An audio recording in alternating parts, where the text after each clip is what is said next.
Have you ever noticed that the moment a Malaysian family starts planning a renovation, the whole thing can go from exciting to confusing almost overnight? Because one minute everyone is talking about tiles, cabinets, lighting, and better airflow, and the next minute somebody is warning you that your front door is wrong, your kitchen is destroying your wealth, your bedroom is unlucky, and if you do not buy 3 expensive cures immediately, your whole future will apparently collapse. Because this is where so many homeowners get trapped. They start with a simple goal, which is to make the house work better, feel better, and support the family better, but somewhere along the way, they get pulled into a version of Feng Shui that is built more on fear, superstition, and sales tactics than on real understanding. Then instead of feeling clear, they feel helpless. Instead of making the home better, they start second-guessing every wall, every sink, every color, every corner, and every contractor quotation, like the house is one wrong cabinet away from disaster. Now, let me ask you 2 straight questions before we go further. If you are about to spend serious money renovating your home, shouldn't you know the difference between real Feng Shui principles and the myths that make people waste money on the wrong things? And if your home is supposed to support your health, your family, your rest, and your finances, wouldn't it make more sense to understand how the house actually works, instead of just following scary rules you do not even fully believe? Stay with me until the end of this video for 3 reasons. Because first, I'm going to show you the renovation myths that confuse Malaysian homeowners the most. Second, I'm going to walk you through the practical principles that actually matter before you hack walls or shift plumbing. And third, I'm going to show you how to think about your house properly so you do not end up renovating based on fear, generic advice, or expensive nonsense. And before we go deeper, if this kind of conversation helps you think more clearly about home, Feng Shui, and real decision making, click like, subscribe to the channel, and share this video with someone who is planning a renovation right now and is already getting bombarded by too many opinions. Now, let's reset the frame properly. Real Feng Shui is not a shopping list of cures, lucky colors, and panic rules. It is also not just do whatever feels nice. That lazy middle ground sounds comforting, but it is not accurate either. Real Feng Shui starts with forms, the external environment, the shape of the land, the road, the surrounding buildings, the way Qi approaches the property, the actual mouth of Qi at the entrance, and only then the internal layout. After that, if you want precision, you need the actual facing direction and the time period of the property to assess the chart correctly. That is how a serious approach works. So before somebody tells you to buy crystals, hang mirrors everywhere, or repaint the whole house in colors that make your home look like a confused fruit salad, ask a more intelligent question. What is the actual problem we are solving? Because if the external forms are bad, decorative cures inside will not magically save you. If the internal layout is weak, buying more symbolic objects will not suddenly create support. And if nobody has taken a proper compass reading or charted the house correctly, then a lot of the advice you are hearing may just be generic noise delivered with confidence. That is why I want to start with the front door, because this is where people get manipulated the most. The entrance matters. That part is true. It is the mouth of Qi. It is where the house receives energy, people, movement, and opportunity. But the myth begins when people turn that principle into a catalog. Suddenly, every door needs a special color. Every entrance needs a cure. Every facing direction comes with some dramatic label, and every homeowner is made to feel that if the door is not handled in some special ceremonial way, the house is doomed. That is not clean Feng Shui. What matters first is whether the entrance can receive properly. Is it blocked? Is the approach harsh? Is there clutter, bad lighting, broken hardware, poor maintenance, or a messy transition that makes the house feel like it is resisting rather than receiving? In Malaysia especially, where entrances often become storage zones for shoes, parcels, wet umbrellas, old furniture, and things nobody wants to deal with, the first and most obvious Feng Shui problem is usually not metaphysical. It is that the entrance is treated like a dumping ground. And then there is the mirror issue. A mirror directly facing the door is often repeated as if it is always wrong? And broadly speaking, yes, it is usually not ideal because it can bounce movement straight back out instead of letting the house receive calmly. But that does not mean every mirror near the entrance is a disaster. It means placement matters, context matters, space matters. You do not solve a poor entrance by memorizing one internet rule. You solve it by understanding how the entrance is actually behaving. The same goes for the red door myth. People love saying red attracts luck, as if one color has universal permission to do anything it wants. That is not how it works. Color belongs to element, direction, and context. If the direction and elemental relationship are wrong, forcing red just because somebody said it is lucky is not wisdom. It is decoration with superstition attached. So what should a Malaysian homeowner do with the entrance before renovating? Keep it clear, keep it clean, keep it bright. Make sure the door opens properly. Make sure the path into the house is not cramped or hostile. Make sure the entrance feels like the house is ready to receive people and life, not ready to apologize for itself. That is already a stronger beginning than most expensive entrance cures ever provide. Now let's move to the kitchen, because this is where fear becomes very expensive very quickly. Malaysian homeowners get terrified by one phrase more than almost anything else in renovation Feng Shui, and that is the so-called water-fire clash. The moment somebody hears that the stove is too close to the sink or the fridge, suddenly the whole renovation spirals into worry. Plumbing lines get moved unnecessarily, cabinet layouts become impractical, money gets burned trying to avoid some exaggerated idea that the kitchen will destroy the family if two appliances sit too near each other. Let's clean this up properly. Yes, fire and water are opposing elements. Yes, the stove and sink represent that relationship. But serious Feng Shui is not so childish that every modern kitchen with a sink near a stove is automatically a financial tragedy.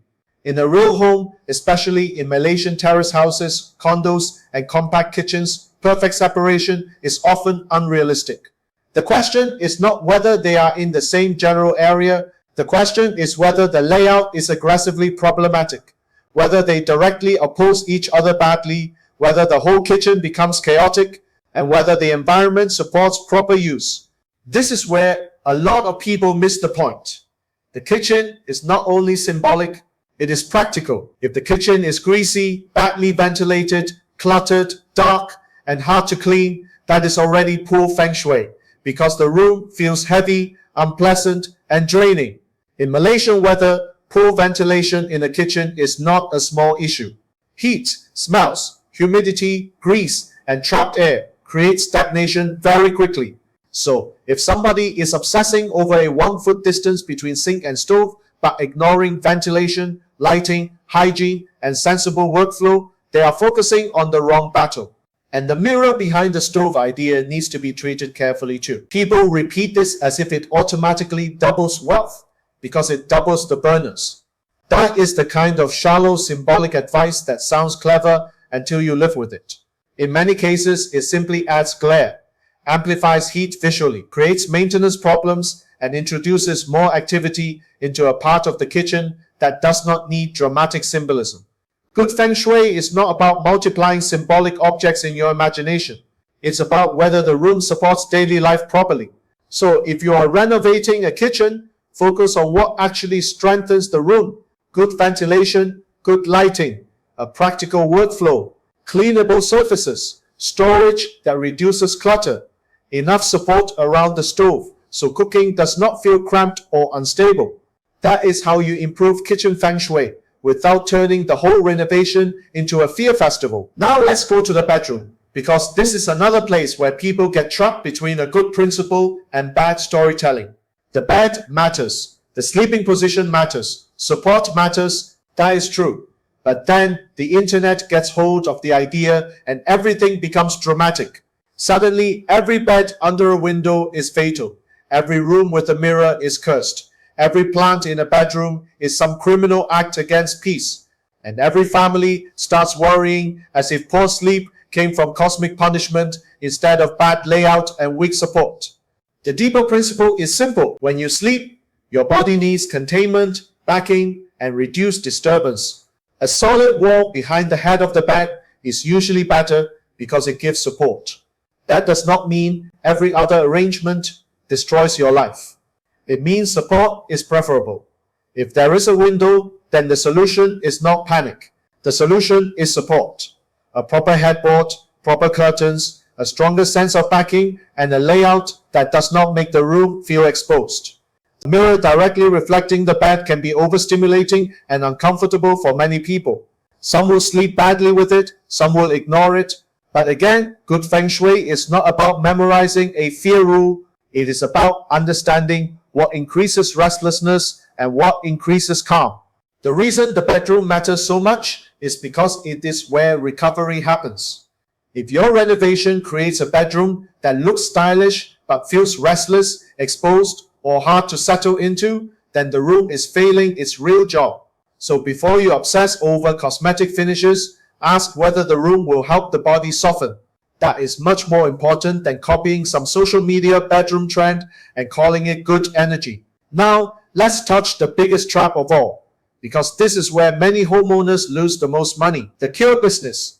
This is where people get convinced that every problem in the house requires a purchase object, a coin set here, a bell there, a crystal in one corner, a mirror outside, a figurine somewhere else. Maybe a special vase, maybe a golden frog, maybe a pagoda, maybe something hanging from the ceiling that nobody in the family actually likes, but everybody is too afraid to remove because someone said it was for protection. This is where bad Feng Shui becomes an industry. The first thing to understand is that real Feng Shui is not object collecting. If the forms are wrong, if the house is cluttered, if the room is dark, if the bed is unsupported, if the kitchen is oppressive, if the entrance is blocked, and if the property chart has never even been assessed properly, then buying decorative cures is often just buying emotional relief, not real correction. The strongest adjustments in many homes are still the simplest ones. Remove clutter, improve light, improve air, strengthen function, stop forcing layouts that create tension, repair broken things, clean up neglected spaces, get the room to work properly. And if a proper flying star assessment is needed, do it properly with real measurements and the actual period of the property, not with a lazy one-size-fits-all bagua overlay and some generic instructions copied from the internet. That brings me to the last major myth, which is the idea that one formula fits everyone. This is where serious Feng Shui and pop Feng Shui really split apart. You will hear people say things like, the southeast is always wealth, or put this there for love, or everyone should activate this corner, as if every house is the same and every property receives the same chart. That is not accurate. A proper house analysis depends on facing, period, layout, forms, and how the sectors actually behave in that property. Your neighbor's house and your house may look similar and still carry different energetic conditions depending on the details. This is why serious practitioners do not just point at one universal corner and start making promises. They assess the actual house. And this is why Malaysian homeowners need to be careful before renovating based on generic advice from online videos, random articles, or overly dramatic consultants. If the advice is not based on your actual house, then at best it is broad lifestyle commentary, and at worst it is misleading. Now, if this is helping you think about your renovation more clearly, click like, subscribe to the channel, and share this video with someone who is about to spend serious renovation money based on rules they do not even fully understand. So let me bring this home. Before you renovate your Malaysian home, what should you actually do? First, stop letting fear lead the process. Real Feng Shui is not there to scare you. It is there to help you understand support, flow, and the actual behavior of the house. Second, focus on forms and function before decorative symbolism. Entrance, light, air, support, layout, clutter, maintenance, and room use matter more than lucky ornaments. Third, if you want a real Feng Shui assessment, get the actual property analyzed properly. Facing direction, build period, internal layout, external forms, not vague guesses, not generic formulas. Fourth, use renovation to strengthen what the house is supposed to do. The entrance should receive, the kitchen should nourish, the bedroom should restore, the living space should gather people comfortably. If the renovation improves those functions, you are already moving in the right direction. And finally, do not let anyone convince you that good Feng Shui means living in an ugly, impractical, overcured house filled with fear and awkward objects. A good house should feel supportive, livable, calm, and strong. If the advice makes your home less comfortable, less practical, and more emotionally stressful, then something has gone wrong. Because the real goal is not to become superstitious. The real goal is to make the house work for the people living in it. That is what matters. If this gave you a clearer lens on Feng Shui and renovation, click like, subscribe to the channel, and share it with someone who is planning a renovation and needs less confusion and more clarity. And if you want deeper conversations about Feng Shui, Chinese metaphysics, property timing, and how to make homes and spaces work properly in this next cycle, join the Destiny Architect Telegram chat, where we continue these discussions with people who want real understanding, not renovation fear. I'll see you there.